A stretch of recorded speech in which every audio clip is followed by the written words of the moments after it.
Good morning mga ka-idol. Ito nakadeploy na kami sa mga aming mga area. Ito sa ngayon at gumagawa ako ng aking report. Ngayon, chinek ko muna yung CCTV monitoring. Isa pala akong CCTV monitoring pala dito sa aking trabaho. Ngayon, nag-check muna ako ng CCTV ko at tinignan ko muna at minonitor ko muna yung mga area. At saka minonitor ko rin at nirecord ko rin yung mga hindi not functional. At tinignan ko rin yung functional yan. Para lahat yan na may report ko at para kung may magtanong man sa akin na kamusta yung CCTV monitoring at may isasagot ako. Yan. Minomonitor ko at binibilang ko rin kung ilan ng mga gumagana sa hindi gumagana. Yan. Ito pala yung trabaho ko dito. Isa pala akong CCTV monitoring tsaka radio monitoring dito sa aking trabaho.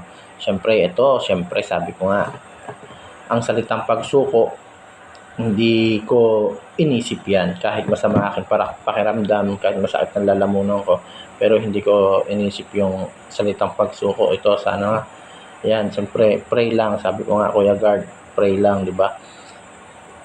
Pagpatuloy lang natin yung ginagawa natin. Siguro wala naman tayong tinatapakan na tao sa ginagawa natin. Kaya sabi ko nga, pray lang, kayang-kaya natin yan. Hindi tayo susuko, kahit anong laban.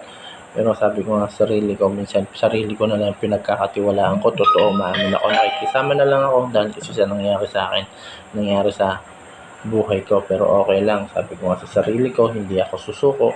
Kung ano man dumating na problema sa buhay ko dito sa trabaho, malungkot man isipin sa nangyari sa akin. Pero sabi ko nga, ayaw mapektuhan yung detachment namin, yung operation namin dito sa trabaho. Kaya itutuloy ko lang kung anong meron ako. Kaya sabi ko, go lang. Kaya, sensya na kayo mga idol natin dyan.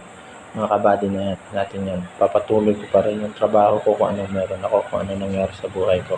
Siyempre, hindi ko sisirain ko ang anong binigay na tungkulin sa atin, sa bawat isa sa atin.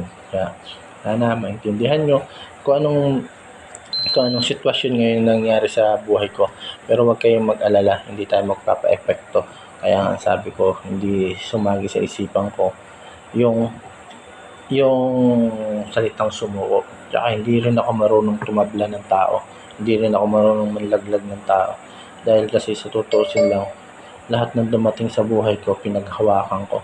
Lahat ng naniniwala para sa sarili ko, gagampanan ko. Dahil kasi ang salita ng gwardiya, tayo nakasamahan, tayo lang din ang magkakatiwalaan. Pero ngayon nangyari sa akin, siyempre, go lang kahit ano nangyari sa akin. Kaya mga idol, yan na lang kayo.